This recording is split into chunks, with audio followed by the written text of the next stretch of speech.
Muito bem, meus queridos ouvintes de todo o Brasil, estamos iniciando mais um programa Pânico, mas nós estamos agora com o Departamento de Jornalismo acionado, como todo mundo já deve estar sabendo. Nós tivemos aí uma tragédia que aconteceu aqui em Suzano, numa escola estadual, onde tivemos, parece que 8 ou 9 mortos. Nesse momento, o governador está dando uma coletiva e com o AM a gente vai para lá. Daqui a pouquinho a gente começa o Pânico. Nós temos o Robert aqui hoje. Dois Roberts. É isso, Paulinha? Uma moça e um rapaz. Temos uma moça e um rapaz. Um dreadlock. É o Chico Vibe? É isso, Chico Vibe? Exatamente. Você é... Sou comediante stand-up do Stand-up Comedy Rio de Janeiro, né? Sou oriundo de Porto Real, que é a cidade do interior. Pra quem não conhece Porto Real, existe no Game of Thrones. Qual é, rapaz? Falo isso pra galera. E eu vou estrear um espetáculo dia 20 de março, que é o 5 e 20, que é um espetáculo canábico. O primeiro espetáculo canábico do Rio de Janeiro.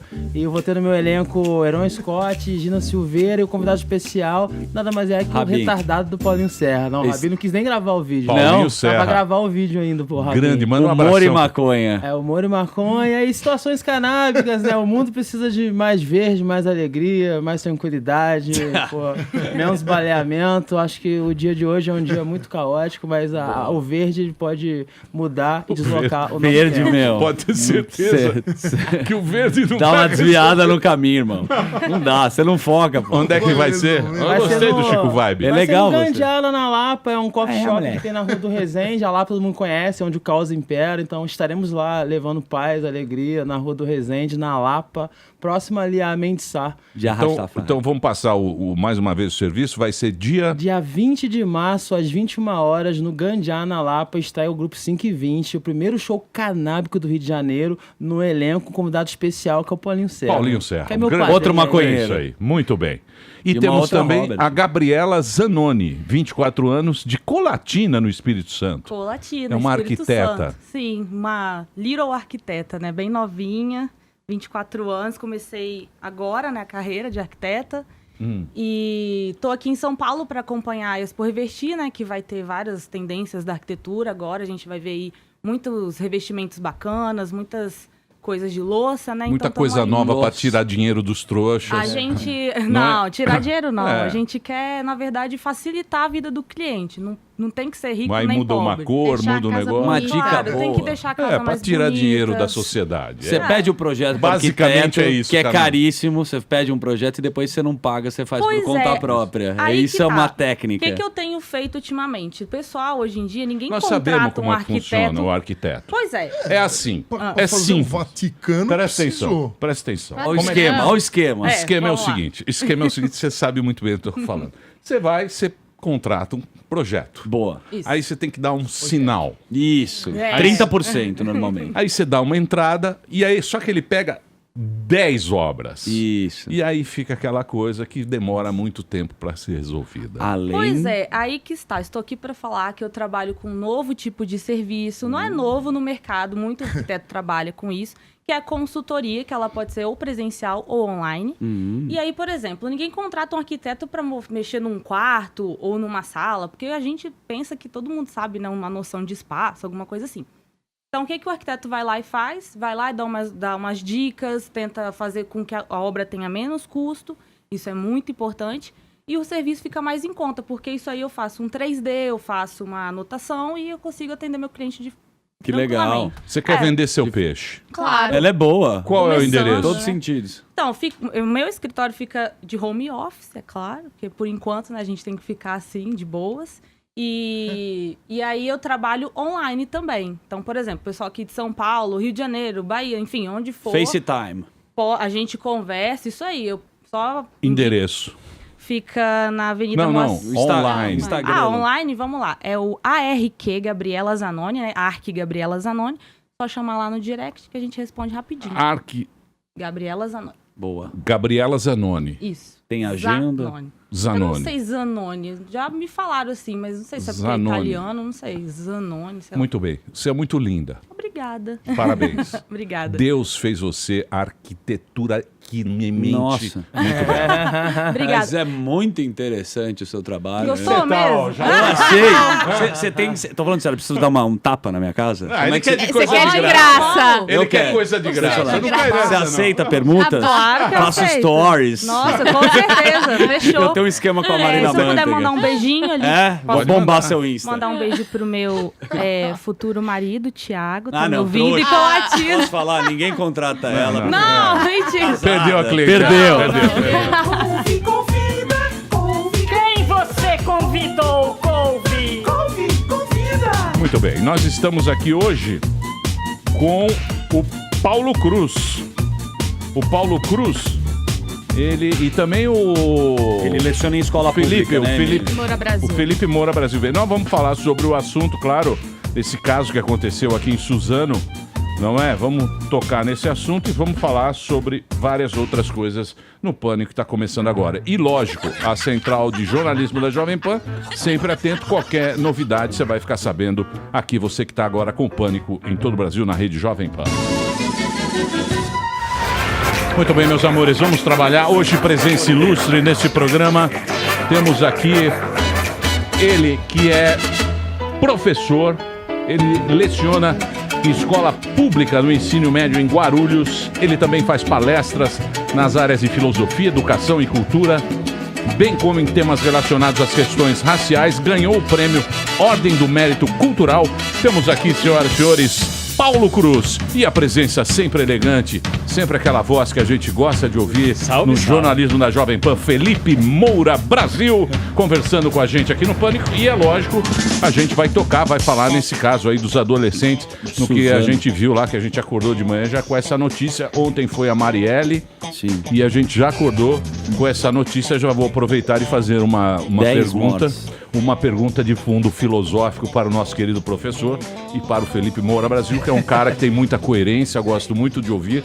Nesse momento que a sociedade está tremendo, é sempre bom ouvir as vozes coerentes do jornalismo sério que o Felipe Moura Brasil faz, sempre procurando a verdade e trazer pra gente as informações que hoje em dia é cada vez mais difícil. Obrigado, Emílio. A primeira pergunta é muito simples e muito fácil, meu querido professor Paulo Cruz.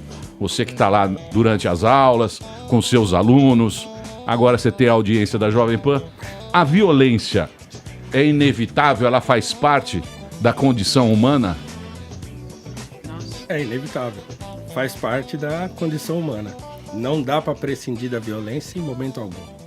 Nunca vai haver um mundo de paz e tranquilidade. A violência é um dado da realidade, né?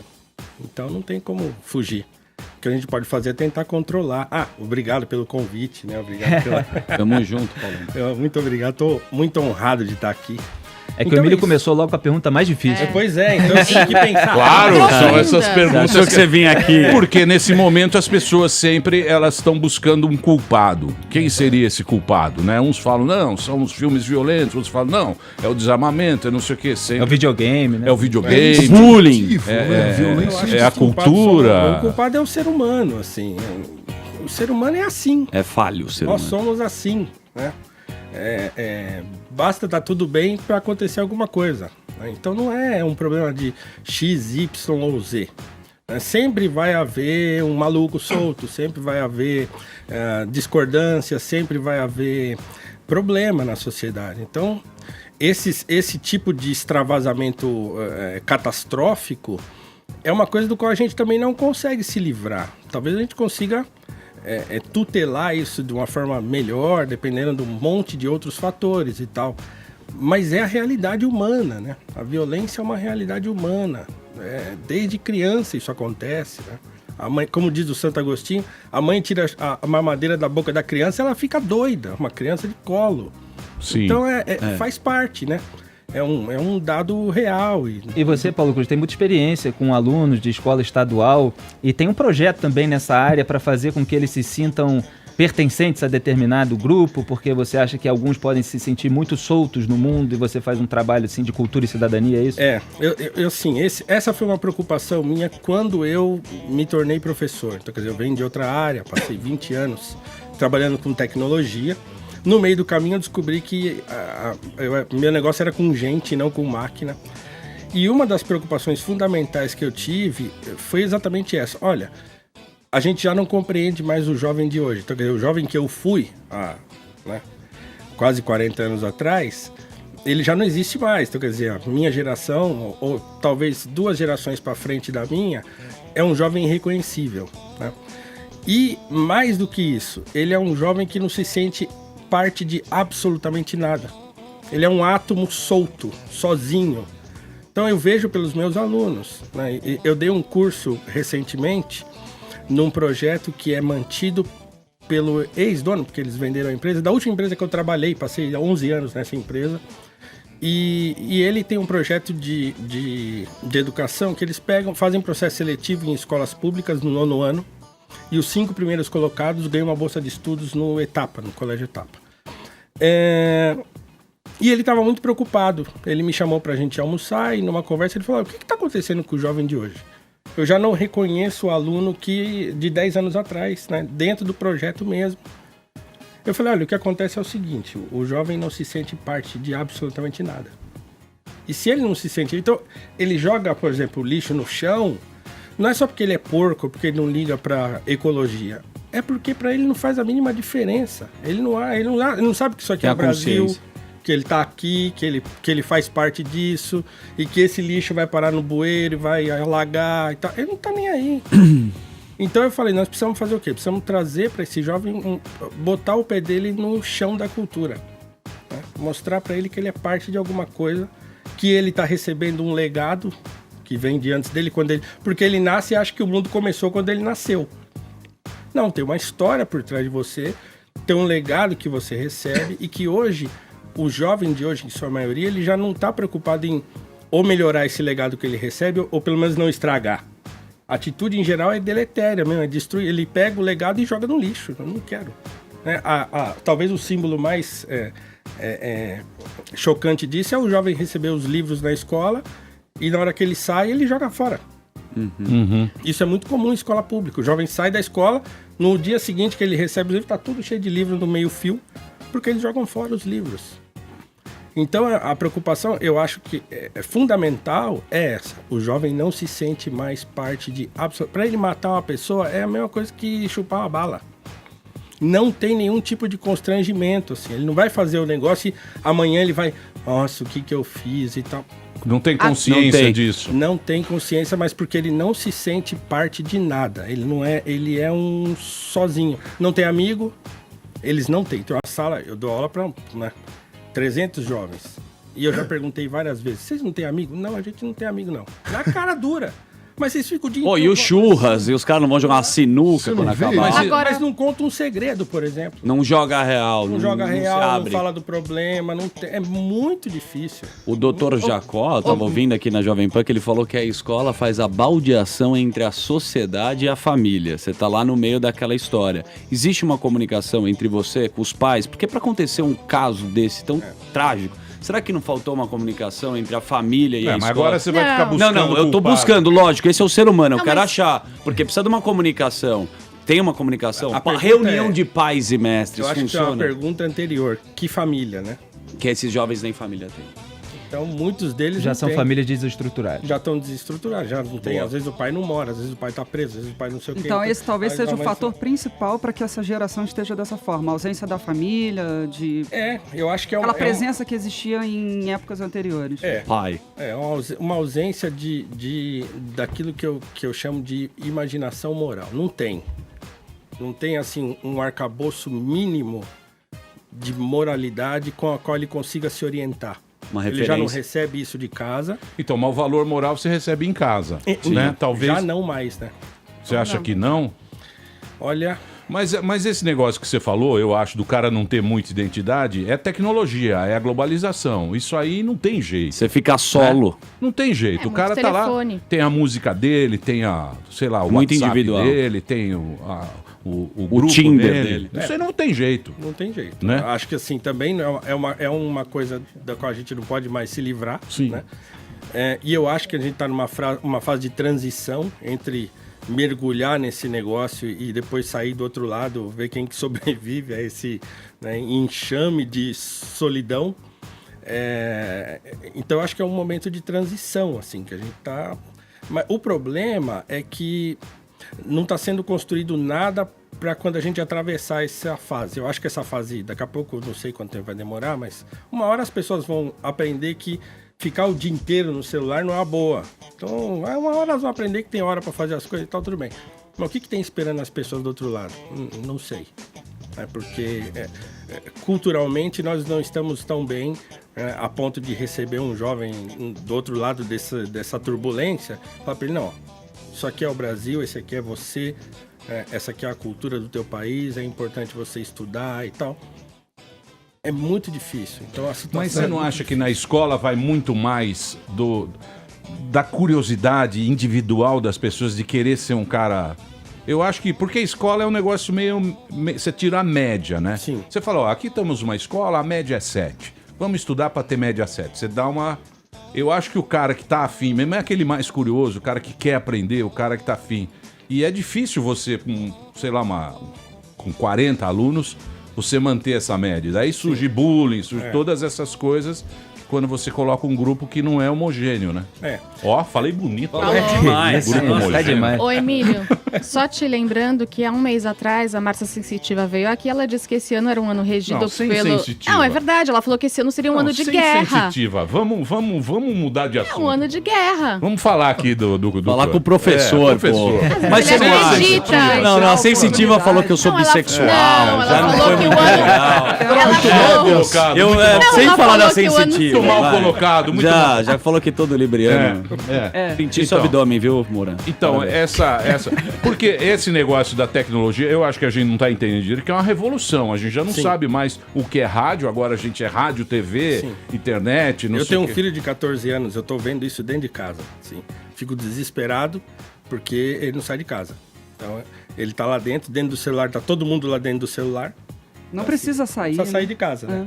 Então eu fico desesperado. Você tem que pisar, pôr o pé no chão, tem que furar o dedo no prego, tem que quebrar a perna, sei lá, né? Mas não tem. Né? Mas sair de casa é muito caro. É mais barato muito caro você ficar e muito em perigoso casa. hoje. Perigoso. Sim, exatamente. Pra mim é bom o cara que fica o tempo inteiro no celular. Não, no Tem computador. 40 anos e mora Com a mãe, criado no carpete, empina pipa no prédio. Vai Isso. tomar banho. 40 anos. Vira homem, Essa é a rapaz. melhor referência pra nós. É muito caro. Tem que ensinar sabe? piano pras crianças, né, Mídia? Exatamente, piano eu posso tocar sozinho. Deixa eu perguntar uma coisa pra você, meu querido Paulo. Você tem um curso online e chama-se O Brasil é um País Racista? Esse é o seu curso online, que é uma pergunta que todo mundo fala e não consegue definir O que é? o que é o racismo, não é? O que verdade. tem nesse curso?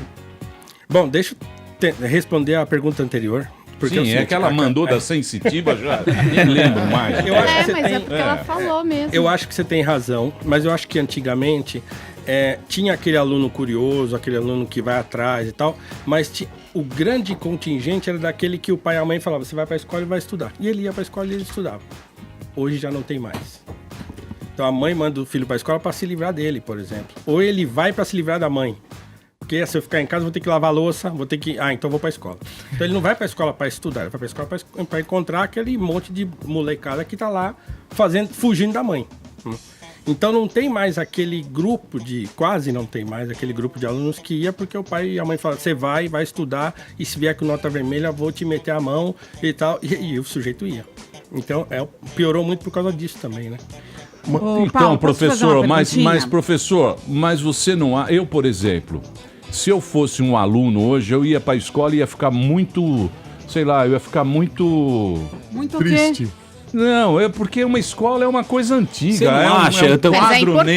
negro. Não Concordo. vale Peraí, a pena. peraí. Não vale a pena você ir até um lugar. É muito melhor você estudar em casa, Não é online. Não. A não ser que E lá, você diga porque pelo o que é uma contato. escola? O que é uma escola? Eu, se eu fosse, ia ficar gente, com muita preguiça de ir na escola. É um lugar onde você senta, Achei. tem um quadro, Aqui. tem 30 pessoas, várias pessoas entram lá e começam a falar com você. Aí elas entram na escola e saem.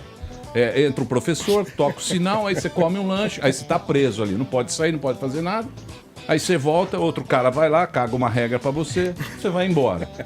Porra, isso é a coisa mais chata do mundo. O essa lugar, escola. você tá falando do ambiente, né? Pô, o cara tem o PlayStation 4, ele Putz, tem o iPhone, 4G bombando. ele tem um monte de tem as Xvideos. redes e tal, e vai lá um cara e fica, olha, meus queridos alunos, isso aqui, copia e cola, copia e cola.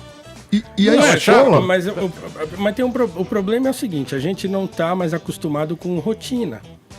E a rotina, assim como a violência, a rotina também faz parte da vida humana. Tem que ter coisa que vai ser rotina.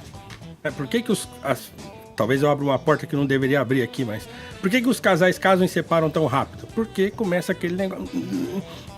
Enjoa muito rápido. Então, assim, Imagina as a pessoas escola. não aguentam a rotina. Porque o ambiente escolar, ele não é nocivo e deletério. A pessoa vai lá, se for um ambiente bacana... É uma parte do meu dia que eu vou passar com um monte de jovem igual eu, sentado lá, aprendendo coisa. Beleza. Não precisa ser hostil. Sim. Não precisa ser hostil. O problema é que as pessoas não gostam de rotina, mas ninguém gosta. Ninguém está mais acostumado a fazer uma atividade repetitiva e sentir prazer naquilo. Né? Tudo muito descartável. É tudo muito rápido, tudo muito descartável, tudo muito... Não aguento mais fazer isso aqui. Então, assim, e outra, né? Uma sociedade se constrói com uma boa dose de rotina, de paciência, disciplina, de persistência, de disciplina. Então, quer dizer, esse também é um dos motivos pelos quais a civilização está se esfacelando, né? Então, e não é só o Brasil, certo? Sim, a gente não está falando do Brasil, a gente está falando ninguém quer mais saber de ficar 1 hora estudando um assunto sério, assim, quer dizer... Mas professor, a escola não foi inventada para deixar as pessoas inteligentes. Ela foi inventada para ter uma unidade, para todo mundo falar a mesma língua, pensar na mesma coisa, conhecer o... Peraí, filha, deixa eu terminar. Para que foi inventada a escola? Esse sistema escolar, o prussiano que a gente tem, é para você falar a mesma língua, a gente fala, se comunica, todo mundo fez lá, falamos português, temos uma bandeira, temos um hino e temos uma identidade. Mas para isso não precisa de escola. Basicamente foi isso. Não é regras. A pátria educadora. Regras. A pátria educadora vai educar. De ficar esperto, mas o cara não saca isso. Sim. Não é isso? Mas a escola não nasce para isso. Mas né? Eles vendem essa ideia. Que você manda o filho na escola. Sim. Olha, dê o seu filho pra mim. Lembra a Dilma, pátria educadora? Você põe o filho lá, ele vai sair inteligente, vai sair o Einstein. Por isso que de acordo com os interesses pessoais. Mas estão vendendo a coisa errada, claro. A obrigatoriedade do ensino, pra mim, já é um negócio questionável. Assim, também é a responsabilidade dos pais, né? Agora, você obriga o cara que não quer estar lá aí. Cadê a Então ele vai chegar lá e vai zonear. E você acha? Sim, às vezes ele nem quer estar lá. Não quer. A maioria hoje não quer. Eu não sei que tragédia que aconteceria se não fosse obrigatório. Mas o fato da maioria não querer estar é um problema para quem quer, por exemplo. Então, assim, o que vai acontecendo, por exemplo, se a escola não tiver um domínio muito bom dessa situação, os bons também vão ficando ruins. Ô Paulo, mas também, né, você como professor, eu queria te fazer a seguinte pergunta, porque a gente coloca a educação dos filhos na conta da escola, mas e a família? Porque eu tava vendo as imagens, os meninos pararam o carro na frente da escola, não sei se eram alunos da escola, entraram tranquilamente ali com um arsenal, arco e flecha, faixa, faca, coquetel, enfim, a família também, será que não consegue perceber nada de estranho, né, de um crime que está sendo, de um massacre que está sendo arquitetado, né? Então, você como professor, acho que os pais, eu sou mãe, posso falar com propriedade, a gente colocar a conta da educação somente na escola, peraí, não Mas nem existe. família esses jovens têm. E aí você como professor que dá aula em Guarulhos, né? A gente já falou. A gente já falou. Essa pergunta foi feita agora. Mas olha... Não é, meu querido, porque eu estava ali no Suíte ouvindo. Tudo bem. Eu queria saber a sua opinião em relação a isso. Se a conta da educação não fica muito na mão da escola, como se a escola e o professor fossem responsáveis pela educação e a família não tem que fazer nada? Eu acho que essa situação foi criada pelo Estado. O Estado assumiu a responsabilidade de educar as crianças. E os pais? Tirou por exemplo, você vincula o Bolsa Família à presença do aluno na escola. E aí o aluno é uma nhaca na escola, toma uma suspensão, a mãe vai lá no dia seguinte na escola e fala, meu filho vai entrar. Não, mas ele está suspenso. Não, mas ele vai entrar. Ele não vai voltar para casa porque ele tem que ter presença, porque senão eu não recebo o Bolsa Família. Essa é a preocupação de uma mãe hoje. Então, são raras as mães que se preocupam com o futuro dos filhos. O que vai ser de você daqui um pouco? porque você vai sair desse lugar, desse amontoado de adolescente e vai se ver sozinho numa entrevista de emprego, ou na faculdade, onde as coisas estão quase se igualando atualmente. Então, quer dizer, o que você vai fazer? Então, hoje, já tem a dificuldade de ter os pais por perto. Às vezes o pai não tem, a mãe trabalha. E esse adolescente fica na rua. Ele chega da escola e fica na rua. Fica jogando videogame, sei lá, não faz nada. Sim. Então, assim, a questão é falta estrutura, né? Mas quando o Estado diz lá na Constituição, olha, que é um dever do Estado, educação, pronto. Então é fácil eu jogar minha responsabilidade no Estado, né?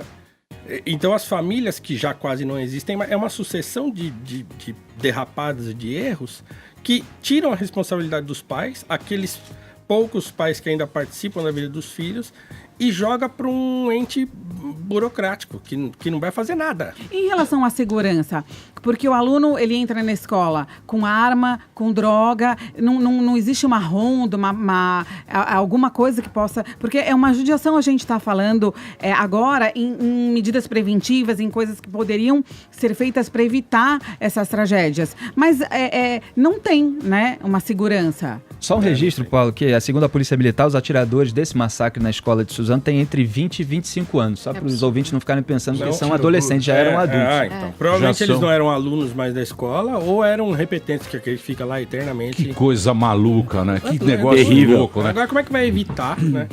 Eu tô lá dando aula, por exemplo, eu não sei se tem algum aluno que tá com uma arma dentro da mochila. Mas se tem um policial na porta, não inibiria? Não vai ter policial. Tô perguntando, não detector de metal. Detetor de metal. Nos Estados Unidos tem. Um exército na porta. Um tanque de guerra. Mas, Emílio, eu tô perguntando, não deveria ter? Porque aí pelo menos poderia inibir. Falar, olha, tem um policial na porta, peraí, não dá pra ir lá e... Eles voltariam.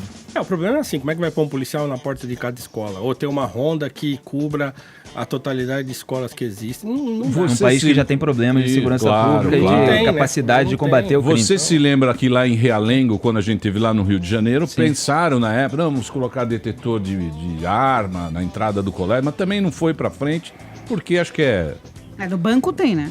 Esse debate é sempre repetido quando acontece um massacre assim, principalmente nos Estados Unidos. A gente está praticamente importando esse tipo de massacre aqui para as escolas brasileiras. E sempre fica essa discussão sobre armas também. E em relação às escolas, é o que os americanos, principalmente os mais conservadores, chamam de gun-free zone.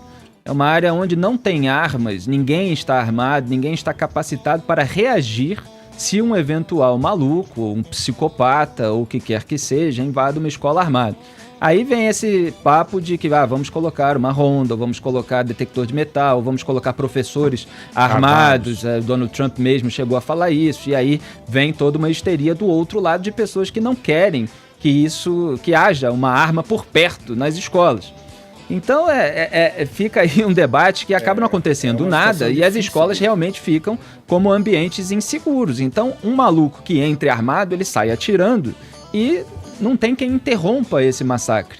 E tem vários casos nos Estados Unidos que aconteceram, que em geral não são noticiados pela imprensa, não são comentados sobre analistas, que são pessoas armadas que estavam perto de locais onde houve massacre, que pegaram a sua arma e interromperam o crime. E aconteceu recentemente isso nos Estados Unidos. Então, assim, em vez de morrerem 12, morre 2, porque o assassino foi morto. Ele provavelmente seguiria matando mais gente, mas foi interrompido. E aí a questão é como se vai fazer isso. Então hoje, provavelmente, certamente, vai ter toda uma discussão a respeito disso. É que no momento a gente é mais ponderado do que esse pessoal histérico e precisa captar quais são as informações, de onde veio a arma, qual era a família dessas pessoas, era uma família estruturada ou não e tal. Tudo isso precisa ser levantado, a gente ainda está no momento de levantar as informações para saber o que aconteceu, Paulo. Ô Felipe, as redes sociais... Peraí, deixa só ele fazer uma pergunta pro professor agora. Só um segundinho, Paulinho. Você já fez 4. Pois não, Felipe. Não, Paulo, então assim, até falando sobre famílias desestruturadas, que você estava falando a respeito disso, eu lembrei de um comentário do general Hamilton Mourão durante a corrida eleitoral, que eu acho que ele formulou mal e deu margem para muita discussão, para críticas merecidas e, obviamente, para aquela exploração política também exacerbada, que ele falou que é uma fábrica de elementos desajustados, essas casas onde não tem pai, ou as crianças só são cuidadas pela mãe ou pela avó, aí veio o pessoal mais à esquerda, e até pessoal que não tem identidade ideológica, dizendo tem muitas mães que cuidam bem dos filhos, mesmo sem a presença do pai, etc. Só que a gente sabe que tem estudos, principalmente nos Estados Unidos, que mostram também que famílias desestruturadas fazem com que haja uma porcentagem maior, uma probabilidade maior de que esses jovens acabem cometendo crime em algum momento da vida. Inclusive, o Larry Elder, que é um radialista negro, fez um vídeo para a Prager Universe, para a qual eu já fiz vídeo também sobre o Brasil, falando a respeito disso e falando principalmente da população negra. Eu só queria levantar isso para você e até emendar, até uma mudança de assunto, porque o Larry Elder é um dos representantes... É um radialista negro que fala contra a adulação dos negros nas comunidades, né?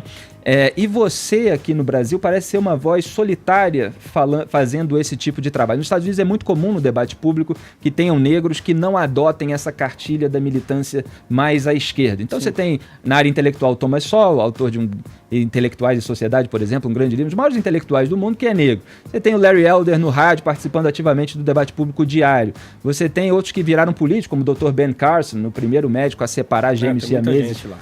Unidos pela Cabeça, que foi pré-candidato republicano à presidência dos Estados Unidos, o Herman Cain, um empresário que também foi pré-candidato. Aqui você se sente uma voz solitária falando para os negros sobre a exploração política deles? De certo modo, sim. De certo modo, sim. Esse assunto, eu acho esse assunto de uma chatice imensa. Mas eu fui... É melhor os outros ficar tutelando a gente. Não é isso não. Não é isso não. É porque assim, eu sou de uma geração... Que é um inferno.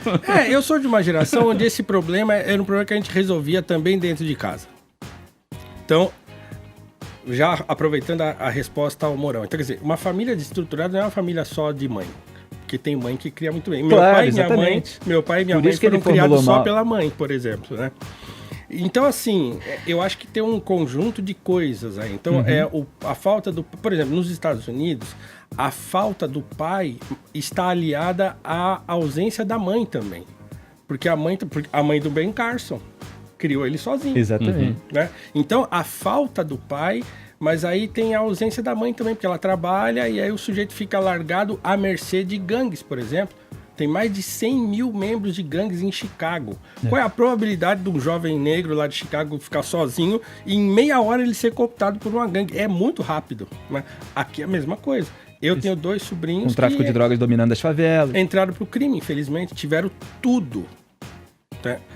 Família desestruturada. Meu irmão separou, morreu, faleceu já e tal. Mas assim, enquanto eles moravam perto da gente, era mais fácil. Meu pai ficava cercando eles e tal, e levava para trabalhar com ele, coisa e tal, e não sei o quê. Aí eles mudaram para longe, para o extremo leste, lá da Zona Leste, e aí não deu outro. Agora, como que eu sei que eu preciso fazer um break, só um breakzinho. Eu sei que o papo tá bom, mas eu tenho que fazer um break para ele. Daqui a pouquinho a gente volta. O Paulo Cruz tá aqui. Vou passar para você o Instagram dele, é @PauloCruz. PHI. Paulo Cruz, PHI. Cruz com Z, viu, querido? Para você que não estudou bem, é com Z, de Zabumba. PHI. Daqui a pouquinho a gente volta aqui na Jovem Pan. Nós vai ali, volta, nós só vai ali, volta já. Pânico. Muito bem, meus amores, estamos de volta aqui na programação da Jovem Pan para todo o Brasil. Estamos aqui conversando hoje no Pânico com o Paulo Cruz. O Paulo Cruz, ele é professor, ele também é palestrante, ele fala sobre filosofia, professor de filosofia. Ele também é do ensino médio em Guarulhos. Ele tem Você tem um canal no YouTube, ô Paulo? Eu tenho, tá meio assim, né? Meio parado? Meio parado, tô correndo muito, mas tem lá uns vídeos lá. Muito bem, mas o Instagram dele é @PauloCruzPHI para você ter o caminho. E ele tem um curso online, O Brasil é um País Racista, e a presença sempre ilustre do Felipe Moura Brasil, blogzinho aqui na programação Emílio, do posso Pânico. fazer uma pergunta pro Felipe? Pro Felipe? Porque o Felipe enfim, ficou muito famoso com o Twitter, né? E é um cara que enfim, que tem uma opinião muito forte. E aí na internet, no Twitter... Felipe é um cara equilibrado. Ele não é opinião forte. No ar ele é equilibrado. Eu estou dando Fora a minha opinião muito... sobre ele. Tá. Ó, você quer ter controle sobre a minha opinião. É um cara que pondera os assuntos e tenta sempre graças a Deus levar... temos alguém ponderado. Ainda aqui. bem. O Zuckerman faz essa piada, o pessoal já começa a criar fantasia. Eu falei que ele é explosivo fora do ar, Emílio. Ô, Felipe, então você é um cara que domina o Twitter.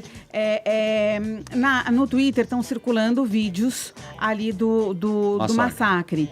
E tem muita gente retalhando isso, porque eu acho que é uma falta de respeito às famílias, às pessoas que estão ali. Você como um cara, enfim, que sempre teve uma voz bem grande no Twitter, nas redes sociais, você também não acha que é um pecado, uma judiação, enfim. Pecado? Emílio, posso fazer minha pergunta? Que isso? Queria aproveitar, Queria aproveitar um momento desse, de tanta dor, pra você ser o primeiro a dar notícia e ficar, tá circulando vídeo dos corpos, você compartilhar das pessoas, uma coisa horrorosa. Entendeu?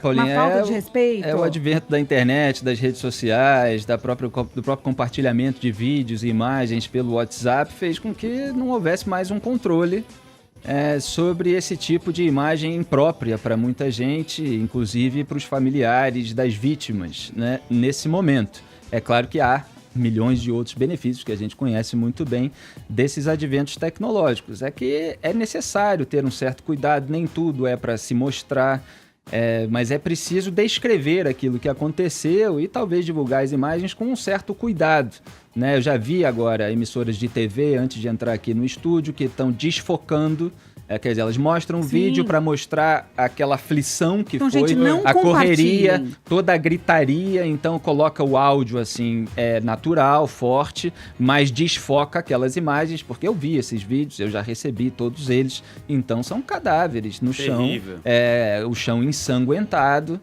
e mostra ali... vamos respeitar, vamos pensar são nessa pessoas mãe que foram atingidas que por tiros. Então, com toda a desfiguração que fica, um corpo atingido por isso. E não necessariamente para a gente combater esse tipo de crime, a gente precisa mostrar tudo. No Brasil morrem assassinadas mais de 60 mil pessoas por ano. Se você for colocar todas as imagens de cadáver no jornal todos os dias, vai ser aquele sangue todos os dias. Isso não necessariamente... A pessoa às vezes fala, tem que mostrar. Mas mostrar não significa combater nem prevenir, né? Claro. São coisas diferentes. Gera audiência. Deixa eu fazer uma colocação para o nosso filósofo. Aqui temos um professor... Tá na linha aqui. Aonde? O Thiago Muniz tá ao vivo, lá em Thiago Suzano. Muniz entra agora ao vivo. Peraí, Paulinha, só um segundo. Calma Onde lá. Jornalismo. Peraí. Thiago, nosso repórter, tá na linha. Enquanto a gente coloca ele na linha, eu vou deixar uma questão no ar. Posso? Pois não. A minha questão é a seguinte, a gente vê, o nosso cérebro é preguiçoso, a gente vê o resultado, né, o que aconteceu, a gente fica, nossa, que absurdo. Mas vamos fazer um exercício anterior, que você estava falando que essas pessoas não se conhecem. Você não acha que deveria mudar a metodologia do ensino? Colocar autoconhecimento, colocar inteligência financeira, ter outras matérias para melhorar esses jovens? A melhoria do ensino? Eu acho que isso não resolve, não. Acho que o problema é outro. Eu acho que não é esse o problema. Eu insisto nisso. O problema principal é o sujeito não se sentir parte de nada. Eu acho que esse é o problema principal para mim. E como é que como é que você insere essa pessoa para fazer parte de alguma coisa? Por exemplo, alguém sabe quem é esse sujeito da minha camiseta? Uhum. Esse é o André Rebouças, é o meu ídolo máximo. Ninguém sabe quem é. É uma das principais personagens da história brasileira. Ninguém sabe quem é. Quem sabe, sabe também. É o da avenida, que leva o nome da avenida? Exatamente. Pera, eu tenho uma informação, só interrompendo aqui, daqui a pouco a gente volta do André Rebouças. Temos informações do jornalismo da Jovem Pan. Pois não. Boa tarde, Emílio. Boa tarde a todos. Nós falamos mais uma vez de Suzano, na região metropolitana de São Paulo. A polícia isolou agora um pouco mais a escola Raul Brasil, onde aconteceu o ataque perpetrado por 2 adolescentes encapuzados que, com armas de fogo e também armas brancas, mataram pelo menos 8 pessoas aqui dentro da instituição de ensino. Esse ataque aconteceu por volta das 9 da manhã. Eles ainda não se tem a identidade confirmada desses adolescentes e nem há informação se eles têm alguma ligação com a escola. Essa escola que fica numa região bem próxima ao centro de Suzano, perto da estação ferroviária. Suzano é uma cidade da região metropolitana, não faz limite com São Paulo, mas é próxima, fica a leste aqui da capital paulista. Era uma manhã de aula normal, essa escola tem aulas de alunos de ensino médio e também fundamental, mas de manhã ela só recebia alunos do ensino médio, e o relato é que esses 2 adolescentes que estavam encapuzados entraram atirando contra várias pessoas. Eles teriam atingido alunos da escola e também uma funcionária. O governador de São Paulo, João Dória, decretou luto oficial no estado. Ele esteve aqui agora há pouco, falou rapidamente com a imprensa, mas basicamente o que ele disse é que ele veio prestar solidariedade e que as apurações continuam. Daqui a pouco nós devemos ter, por volta das 2 horas, uma nova entrevista coletiva com os secretários da Segurança Pública e da Educação, trazendo outros detalhes dessas apurações. Porque, além de toda a ação da polícia militar que chegou primeiro, as investigações já estão em curso, a polícia técnico-científica está reunindo evidências e até tentar entender se há alguma motivação, se há alguém mais por trás desse crime. De qualquer maneira, por enquanto, trabalhando só com a possibilidade desses 2 adolescentes terem atuado. De Suzano, Thiago Muniz.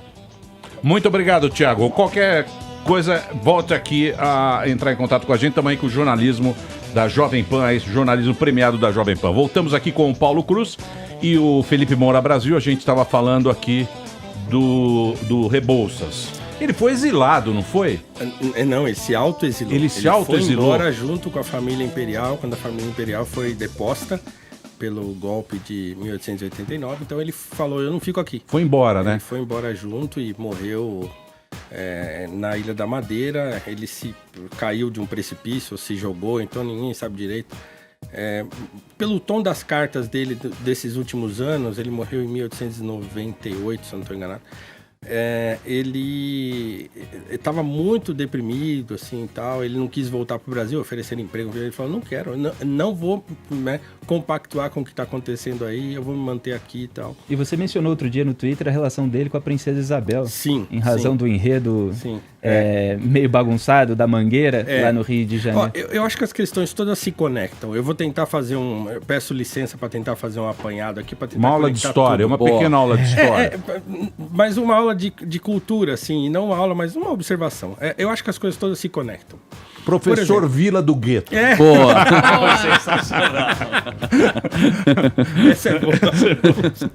O que acontece? O Brasil nasce na modernidade, certo? Os países mais antigos, as nações mais antigas, tiveram tempo de ter o seu apogeu, de se desenvolver, de criar arte, criar cultura, criar um monte de coisa e tal. Para depois também começar, né? Então hoje parece que a gente está numa fase e todo mundo tá descendo o barranco. E o que acontece com o Brasil? Um país jovem que nasce bagunçado e fica bagunçado. Então não dá tempo de... Aquilo que o Dom Pedro II, por exemplo, falava de criar uma identidade nacional real, né? E de, faz pintura, manda as pessoas estudarem fora e não sei o quê. Então aquele investimento que ele fez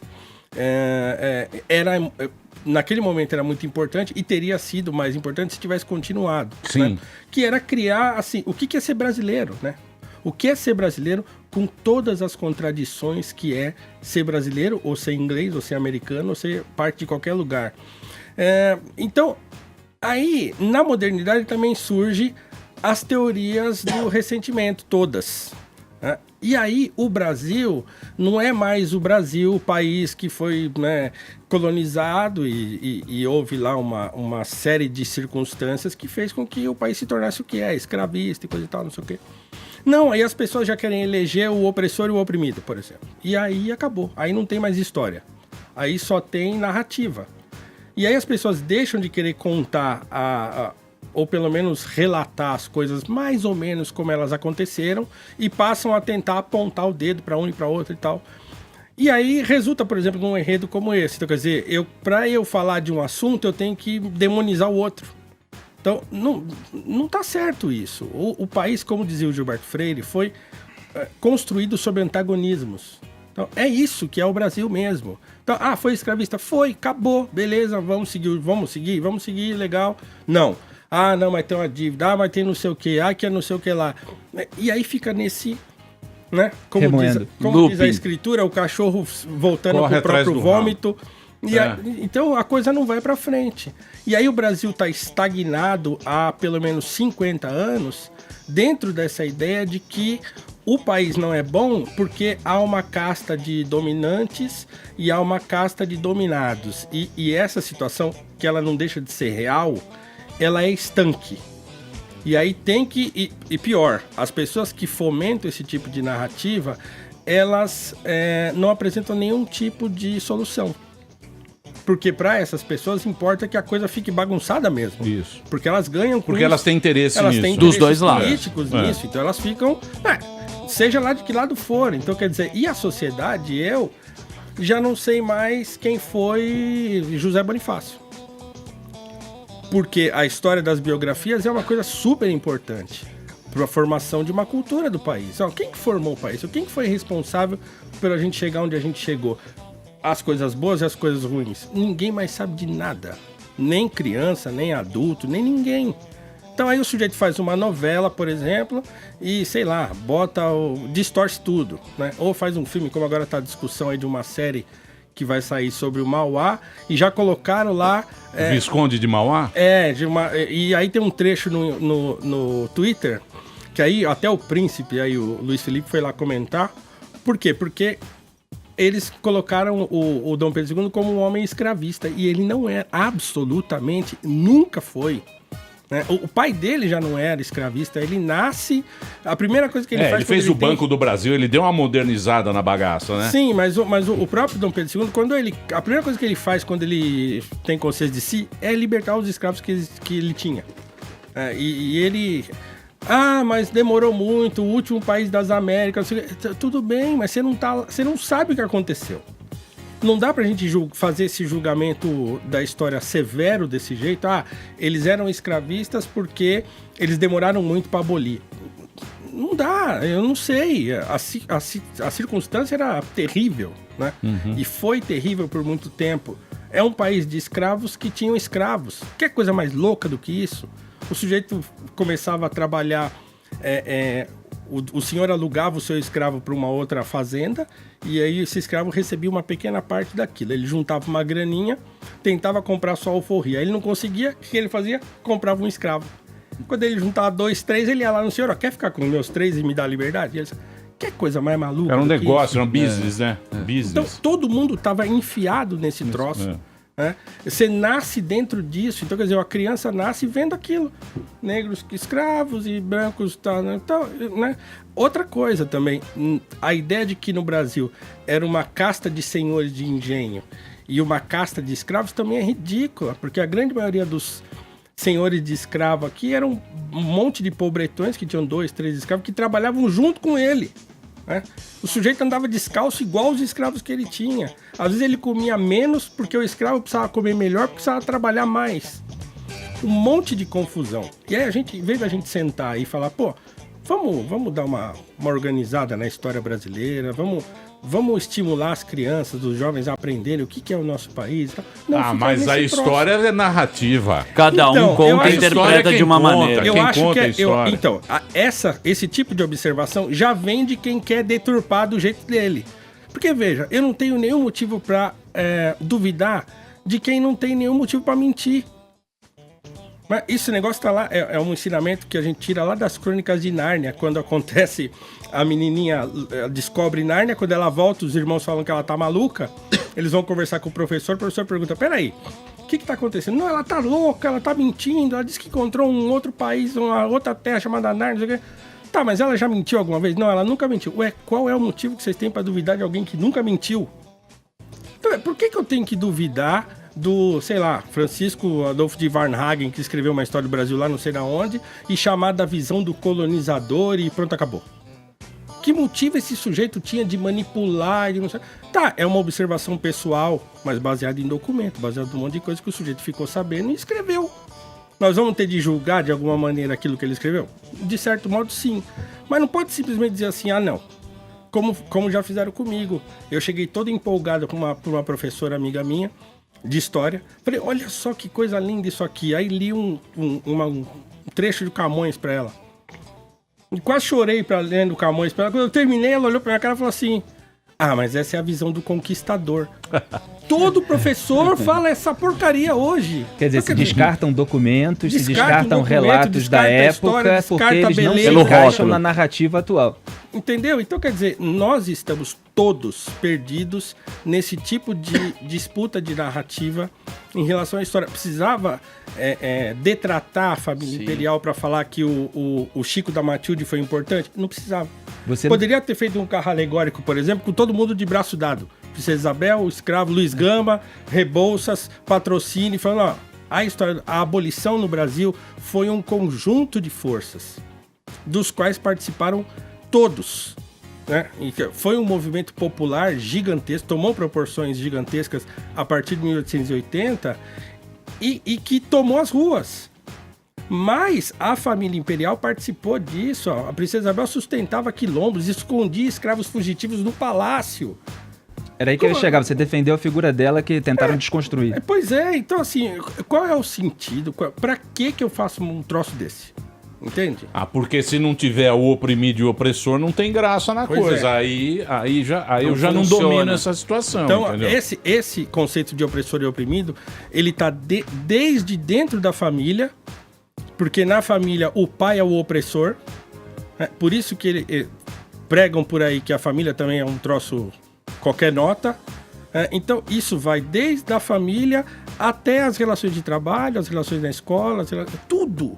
Então, tudo foi tomado por um discurso hegemônico de que toda disputa, que é isso, claro, vem lá do Marx, né? Toda disputa que existe no mundo, tudo que existe é dominadores e dominados, é opressores e oprimidos. E mas isso a gente aprendeu na escola.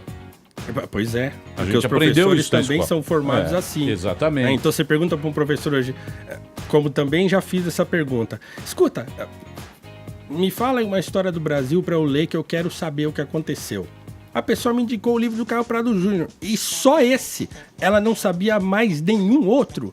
É a história do Brasil mais comunista de todos. E não é comunista porque eu estou dizendo, porque ele próprio disse.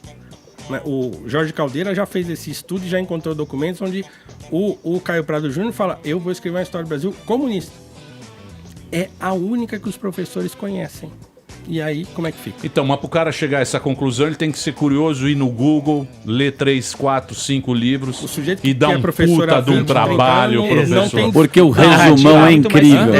Claro, claro. A gente lê só o Eu posso fazer um break? O papo tá muito bom, hein? Pode mandar suas perguntas. Paulo Cruz tá aqui com a gente. Paulo. Felipe Moura Brasil também tá aqui. Estamos aqui com essa discussão. Ele tem um curso online chamado O Brasil é um País Racista. É isso aí. O Instagram do Paulo é Paulo Cruz PHI. Eu volto daqui 5 minutos aqui na Jovem Pan e a gente tá com jornalismo. Qualquer informação a respeito lá desse crime bárbaro que nós tivemos em Suzano. Deixa eu só registrar a mensagem que eu recebi aqui, dá tempo, Pois não, Emílio? lógico. É o filho do Mussum, olha só o poder do Pânico e do Paulo Cruz. Augusto, gente boa pra caramba, já joguei futevôlei com ele lá no Rio de Janeiro várias vezes, ele joga mais com meu irmão, mas também já joguei, manda um abraço pra ele. Ele tava querendo falar com o Paulo Cruz, aí foi assistir o Pânico, aí o Paulo Cruz tá aqui, mandou mensagem pra eu passar o contato, então você vai entrar em contato com a família do Mussum. Filho do Mussum. Que é esse mito eterno, principalmente depois das redes sociais, os vídeos ressuscitaram aí boa parte da carreira do grande Mussum. Muito bem. Daqui a pouquinho a gente volta.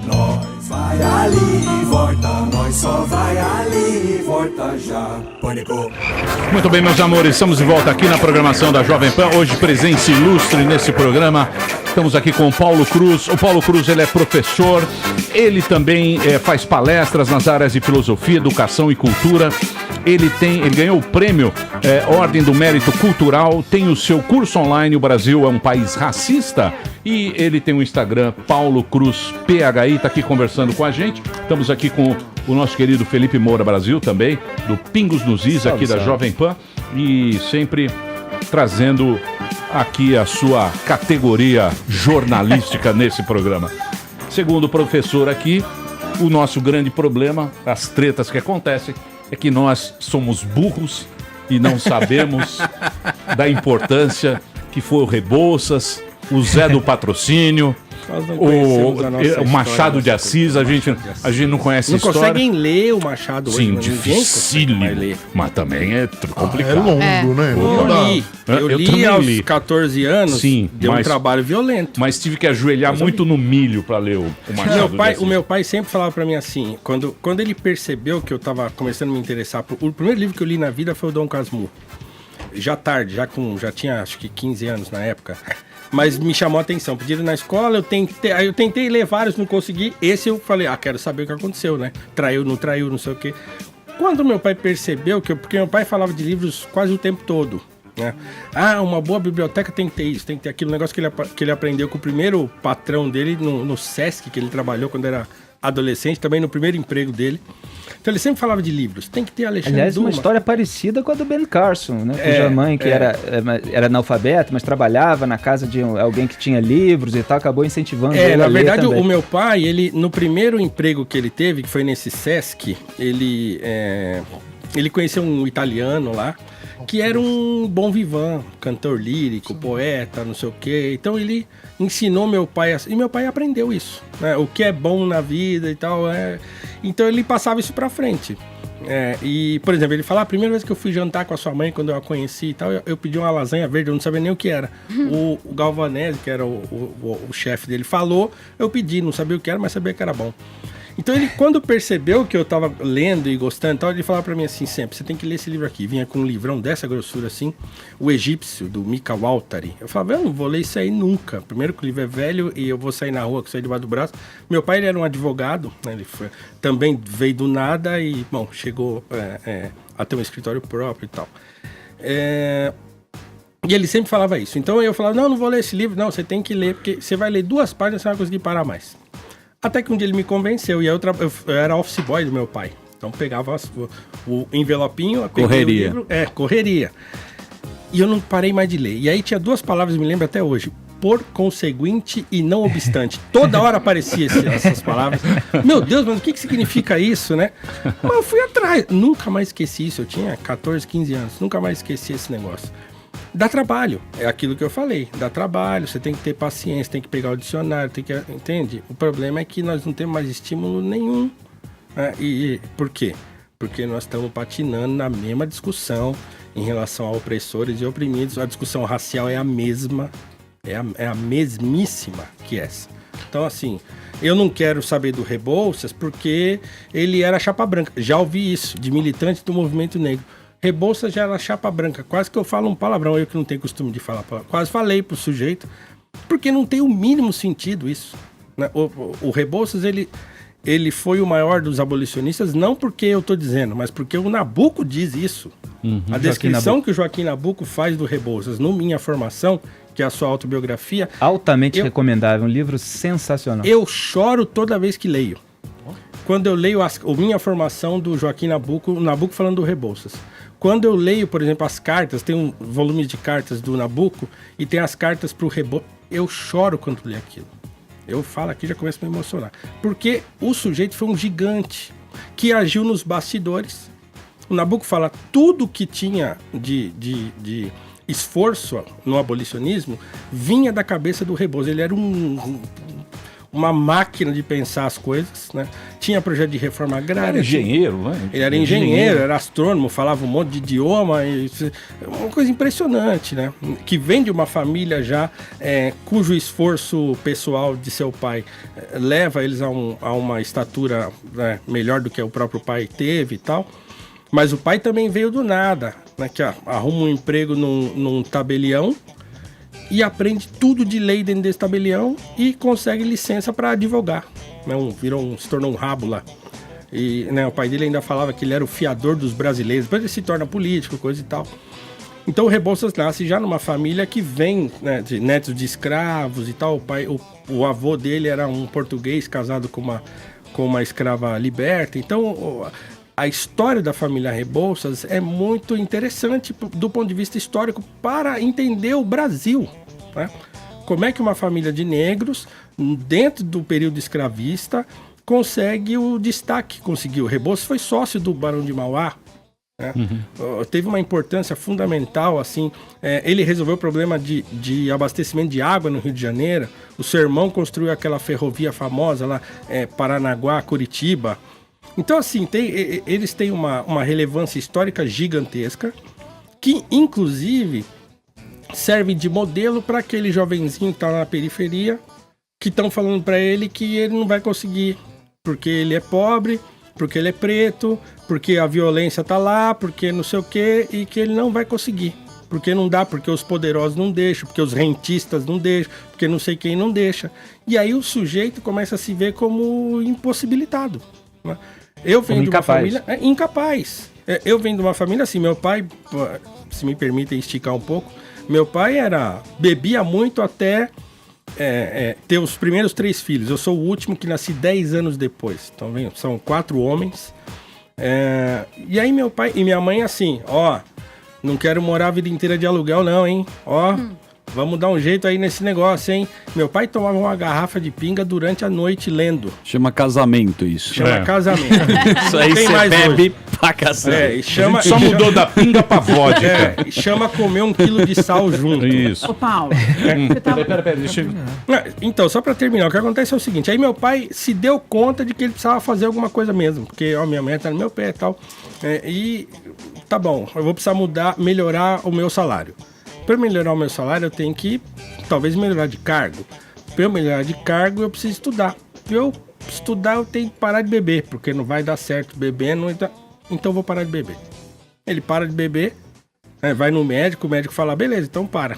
Vou te dar aqui um remedinho para controlar, né, a ansiedade, a abstinência e tal. Parou de beber, foi estudar, fez madureza, não sei o que, blá, blá, blá. Fez técnico em contabilidade, fez ciências contábeis e fez direito. Diz que ele tinha uma jaqueta jeans que ia sozinha pra faculdade se ele soltasse ela, porque ele ficou 10 anos vestindo a mesma jaqueta. Ficava devendo, os caras chamavam ele lá pra enquadrar ele, tá devendo e tal. E ele, não, pelo amor de Deus, o boletim aqui, tem o filho, não sei o que e tal. Conseguiu fazer 2 faculdades. Minha mãe, que morou em favela, né, foi criada só pela mãe. O meu avô trouxe todo mundo de Minas pra cá e falou, vou ali comprar cigarro, já volto. Né? Não voltou, nunca mais. Voltava depois de 3 anos, fazia mais um filho, sumia de novo. 7 irmãos, nem todos, entre aspas, deram certo na vida. Mas a minha mãe, desde muito cedo, foi muito perspicaz, porque trabalhava com 12, 13 anos, já começa a trabalhar, tinha conta numa vendinha perto lá, com 12 anos. Ia lá e falava, eu volto tal dia aqui pra pagar e tal, tem que ajudar minha mãe, não sei o quê. Uma criança cuidando de outra criança. Mas a minha mãe, depois que meu pai dá uma estabilizada, ela para de trabalhar e fica 30 anos, ou um pouco mais de 30 anos, sem trabalhar. Depois que eu já estava indo para a escola, meus irmãos já todos adultos, todo mundo já tal, acho que eu vou voltar a estudar, tô aqui sem fazer nada. Voltou a estudar, aí foi também fazer, tinha parado na 5ª série, supletivo, não sei o que, faz um curso de instrumentação cirúrgica, termina, faz um estágio lá, não gostei muito disso não, vai fazer enfermagem. Termina enfermagem, tô sem fazer nada, vou prestar esse concurso aqui. Prestou um concurso, passou, e aos 57 anos ela volta a trabalhar. Que motivo eu tenho para achar que alguém não consegue se alguém for, né? Eu não tô dizendo que todo mundo, a meritocracia é uma porcaria, entende? Mas eu assim, entendi o que você falou. Eu entendi o que você falou é que essa narrativa do oprimido e do opressor faz com que você nem tente. Exatamente. Porque você já fala, eu vou entrar num jogo que eu vou perder. Não que eu não tente, mas que eu entregue a minha determinação. Primeiro, eu transformo o meu inconformismo em ressentimento. Hoje o movimento negro faz isso. Transforma o inconformismo daquele carinha que está na periferia em ressentimento. Então ele não quer mais resolver, ele quer se vingar. A exploração do ressentimento é uma estratégia política. É uma estratégia política. É uma estratégia política que... E aí, essa não é uma crítica minha, por exemplo, ao movimento negro. Essa crítica já é antiga. Né? Os precursores daquilo que a gente chama de movimento negro no Brasil, quando viram os novos adeptos bandearem para a política, falaram. Né? José Correia Leite, que foi um dos grandes militantes do movimento negro brasileiro, falou, escuta, o movimento negro hoje é só política. Os negros bandearam para a política e viraram refém dos políticos. é o que eu tenho chamado de escravidão ideológica. Boa. Então, mas o que a gente vê nesse movimento, pelo menos eu vejo assim, desses movimentos que eles falam de minorias e tal, é muito mais promoção pessoal da pessoa do que transformador. É lógico. A gente não vê esse movimento transformar realmente Não a transforma coisa. nada. É sempre a figura que tá lá, falando em nome de, mas qual é o... É bom se apropriar desse discurso, é bonito. Eu falo em nome de uma pauta que não tem nada a ver com o meu problema. Isso faz com que, por exemplo, agora queiram juntar a lei antirracismo, que eu já acho uma excrescência, mas juntar a lei antirracismo com a lei anti-homofobia. Então, o que é isso aí? Isso aí é um aparelhamento partidário, político-partidário, de uma causa que é genuína. O racismo é um problema no Brasil. Eu não acho que o Brasil seja racista, essencialmente racista, estruturalmente racista, como dizem por aí. Nós temos outro tipo de problema. Mas tem racismo, tem problema, tem discriminação e tal, que é uma discriminação muito mais estereotípica do que propriamente racial, porque o que é negro no Brasil também é uma discussão, uma confusão, né? O sujeito fala que tem 54% de negros, o IBGE diz, né? De negros no Brasil, mas só 7% que são pretos como eu. Sim, porque escuros. Tem pardo, tem então, toda uma... um saco de gato. Aí o sujeito olha na cadeia, vê aquela quantidade imensa de mestiços, fala, tem mais negro na cadeia. Aí ele olha pra faculdade, vê aquele contingente de mestiços, dá uma puxada na régua pra cá, não tem negro na faculdade. Então vira um tipo de manipulação. Ele usa a régua pra onde ele quer. Vira um tipo de manipulação que não resolve o problema, mas cria todo tipo de ressentimento, né? Que faz com que o sujeito não caminhe mais com as próprias pernas.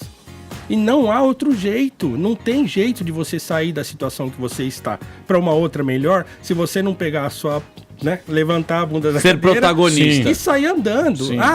E aí demonizar o mérito, demonizar o esforço. E aí eu pego um sujeito como o Rebouças, como o José do Patrocínio, e pego um monte de gente que foi importante para a história do negro brasileiro, por exemplo, e jogo fora.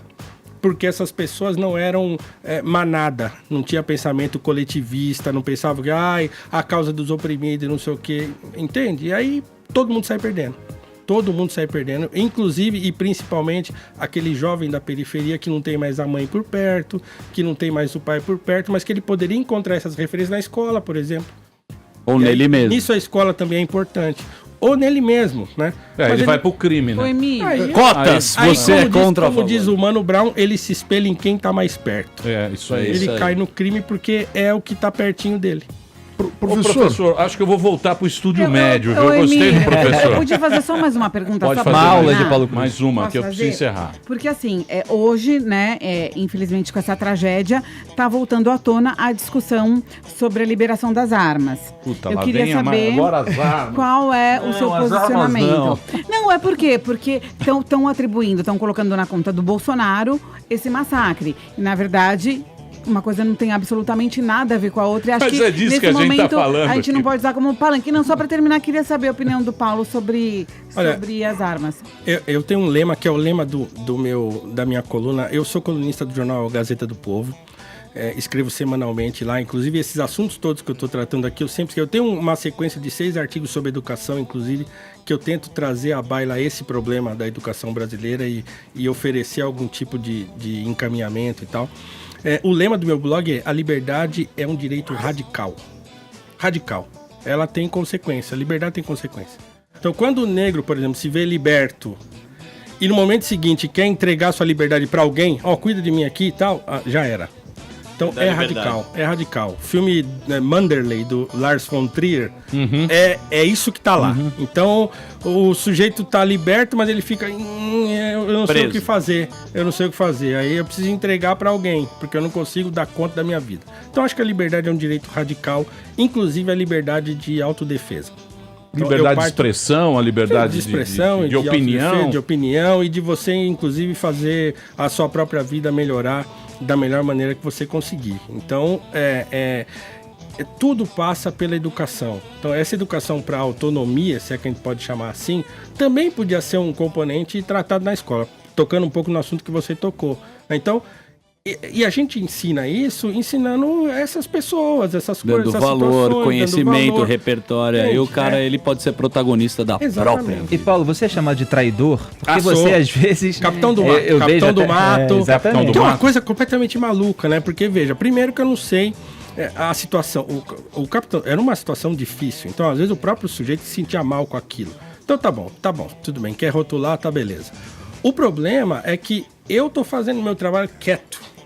Eu não vou na página de ninguém, eu não vou no Twitter de ninguém, eu não vou falar com ninguém, né? A não ser que seja uma coisa muito provocativa que eu tenha de intervir lá, mas geralmente eu não faço. Aí o sujeito aparece na minha página e me chama de Capitão do Mato. Eu falo, mas quem tá me caçando é você, eu nem sei quem você é. Então o Capitão do Mato aqui é você. Toda hora eu falo isso, aí o sujeito fica meio bugado assim, sem saber o que fazer, né? Mas Capitão do Mato é uma alcunha tipicamente racista mesmo. Que foi usada pelo Ciro Gomes contra o Exatamente. vereador negro. E eu acho que foi Fernando racista Holliday. por quê? Porque você tenta atribuir o comportamento e a cabeça da pessoa à cor dela. Se você é preto ou negro, você tem que pensar de tal ou qual modo. Sim. Eu penso do jeito que eu quiser. Entende? Se eu acho que o movimento livre-arbítrio. negro está fazendo um mau trabalho, eu vou dizer. Se eles quiserem debater comigo, tudo bem, vamos marcar, vamos sentar. Então, mas você acha que isso é porque as pessoas hoje em dia não sabem lidar muito com democracia, com liberdades? Você acha que a gente está vivendo um momento que, apesar do Brasil é um país democrático e tal, mas a nossa cabeça, o nosso jeitão, ele ficou assim, de você não aceitar a opinião do outro, não chegar a um acordo, não chegar em um ponto comum? Eu acho que é porque a narrativa que se oferece é a narrativa de que essas posições são estanques. Então, é sempre o opressor e o oprimido. Acho que isso está espalhado, por exemplo, no material didático das escolas. Eu sei porque sou professor, porque vejo. Então, você pega aquilo ali, tá sempre enviesada a coisa. Sempre. Então, mas o cara, ele não percebe que quando você tem muita convicção, aquilo te aprisiona. Você fica preso. Mas você fica burro, é uma burrice. O extremo, né, de anos disso. Então, quer dizer, muito tempo, né? Criou-se uma cultura, né? Então agora é difícil. Então, se é que eu posso dizer isso, o meu grande esforço é esse. É assim, nós estamos numa cultura que é destrutiva pro Brasil. Claro, eu acabei entrando no assunto racial porque, né? Sim. Por via das circunstâncias e da minha própria situação, né? Mas é um problema do Brasil. Então, o racismo brasileiro é uma coisa tão estúpida, mas tão estúpida, que poderia ser facilmente equacionada se as pessoas olhassem no olho um do outro e falassem, cara, por exemplo, aconteceu um caso de racismo com você, tá? Senta com o desgraçado e pergunta pra ele, cara, por que você fez isso? Ou então pega aquele seu amigo, se é que existe, que fala, não quero que minha filha case com um negro. Senta com ele e pergunta, mas por quê? O sujeito não sabe responder, porque é tão ridiculamente estúpido isso. Então é uma cultura de estereótipo. Claro, ela vem da situação escravista de mais de 300 anos e tal. Mas às vezes não é racismo. Tem racista no Brasil, tem aquele cara, eu não gosto de negro porque acha que ele veio da África, e a África só tem gente atrasada e ele é mesmo atrasado também, preguiçoso e tal. Mas não acho que a grande maioria dos casos é de uma espécie de ignorância mesmo. O sujeito é ignorante, é bobo, para falar uma palavra. E tem um problema na trouxa, militância. Bobo, feio. Tem um problema na militância, não só na militância racial, que é a coletivização da culpa. Então acontece episódios de racismo ou crimes raciais, e aí automaticamente tem pessoas que demonizam todos os brancos. Criaram um termo para isso, branquitude. Generalizam o discurso. Alguns generalizam o discurso. A mesma coisa branquitude, acontece em relação ao estupro, por exemplo, e aí você vem uma militância feminista mais histérica e começa a demonizar todos os homens. Quando os homens, em sua maioria, pelo menos de acordo com o que eu vejo, é claro que é difícil mensurar essas coisas, mas os homens, em sua maioria, repudiam os estupradores. Pois é. Assim como os brancos, em sua maioria, repudiam os racistas. Acontece um caso de racismo aqui na Paulista, por exemplo, veja o que acontece. Sim. Então, assim, um militante esses dias falou pra mim assim, não, porque branco pra mim é uma metáfora de poder, porque os brancos estupraram as mulheres negras, as índias e não sei o quê. Aí eu olhei bem na cara do fulano e falei, bom, você é mestiço. Esse foi o seu caso? Aí ele... Falei, bom, nós temos um contingente imenso de mestiços no Brasil. houve um surto de estupros na sociedade brasileira que fez com que isso acontecesse, ou simplesmente as pessoas se conhecem, se gostam e se casam, porque o Brasil é isso mesmo. Aí o sujeito fica assim, mas isso é engenharia social. Eu falo, cara, você está inventando uma coisa. Pergunta para as pessoas na rua, dá uma volta, pega a Paulista do começo ao fim e sai perguntando para as pessoas, ninguém vai se considerar racista. E aí também tem a ideia do racismo cordial, que eu acho uma falácia também. Não, porque é cordial, porque a pessoa é racista e não sabe que é. Então ela não é. Se ela for, ela vai dizer, eu não gosto mesmo. Agora ela vai ficar, eu não sei, porque eu não sei o quê. Ela não é, ela às vezes é só ignorante mesmo, mas ela não... Legal, Colocou uma boa discussão. O papo foi muito bom. Olha, mais uma vez eu vou passar o seu Instagram aqui. Tem fotos de sunga maravilhosa do professor. A Marina Manteiga me mostrou você de sunga. Eu queria fazer uma observação antes de terminar, por favor. Claro. Eu tenho agora trabalhado com... Eu não sei se vocês devem conhecer o Movimento Brasil 200, que é aquele movimento que começou com o Flávio Rocha, empresários e tal. Eu estou trabalhando junto com o Gabriel Kanner agora. Um abraço aí, Gabriel.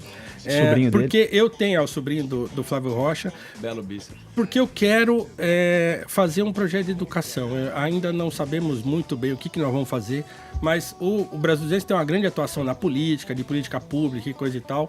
Mas eu falei para ele, eu quero trabalhar com educação e cultura. Então nós estamos começando aí a trocar ideias sobre isso. Eu acho que vai ser um negócio bem bacana. Pra gente tentar dar um up aí na cultura brasileira. Muito bem, professor. Obrigado. Queria agradecer o papo, Felipe, obrigado. Felipe Moura Brasil tá aqui com a gente. Junto. Daqui a pouquinho no Pingos nos Is aqui na Jovem Pan. O curso online do professor é o Brasil, um país racista. O Instagram dele é @PauloCruzPHI. Só mais uma coisa. O curso está sendo regravado agora. Eu regravei ele em casa. Agora nós estamos fazendo profissionalmente numa produtora. Então, daqui um pouco o curso vai ser relançado aí, totalmente repaginado. E Gazeta do Povo, toda segunda-feira tem um artigo meu lá. Obrigado. Obrigado, gente. Paulo Cruz aqui na programação da Jovem Pan. Nós vai ali, volta, nós só vai ali, volta já. Pânico. Muito bem, meus amores, eu vou embora. Olha, quem quiser acompanhar a cobertura da Jovem Pan sobre o ataque na escola em Suzano, que letra que você tem, hein, Cabide? Olha a letra do Cabide, ó. Dá pra entender, pô. Hein, Cabidinho, ó. Não, a gente continua lá agora o ataque que nós tivemos na escola em Suzano, as informações, o jornalismo da Jovem Pan tá lá de plantão. Você acesse agora jp.com.br/ao vivo. Esse é o endereço que vai continuar para você o tempo que for necessário aí com as informações. Vamos embora, meus queridos? Vamos. Dirce Gourmet. Caseira. Dirce é incrível. Dirce Gourmet nesse momento. O que mais? Você quer falar alguma coisa, Manteiga? Você viu que... Hoje você já me deu uma patada. Não é que eu dei uma Não, é patada. falta de timing. Falta de timing. Não, mas é porque Tá aqui o professor é uma coisa sério. que ela falou que era sério, Não né? sei, mas numa entrevista séria Não, você eu fala, sei. mas a sensitiva. Falou. Ô, Manteiga, você viu a nova Robert? Eu vi que você não cumprimentou ela em algum momento. Isso eu achei horrível da sua parte. Eu cumprimentei. Não, sem tretinha. Então tá bom, vambora. Só pra... Então tá bom, então tá bom. Adorem. Então tá bom, Sem eu só achei isso. Você tá muito bonita, viu, Obrigada. Manteiga? Tá com Tô o cabelo voltando. amarelo. Você foi onde? No Dava? Estava na Toscana. Tava dando aquela toscana, né? Tava comendo Gostoso. uma brusqueta. aquela carne que tem lá em Dei uma engordada. Firenze. Sim, não deu engordada, né? Deu uma engordada. Pessoa leva babá pra Toscana, Olha, não é pouca coisa, viu? Eu vou falar o seguinte. Amanhã ao meio-dia a gente tá de volta. Amanhã teremos um programa sensacional. Quem, hein? Uma surpresa pra vocês. Convidado surpresa. Terminou! Mas já terminou? Terminou! E eles não desistem! Já terminou, vamos acabar. Já está na hora de encerrar. Pra quem já almoçou, pode aproveitar e sair pra cá. Acabou mesmo! Acabou! Acabou mesmo!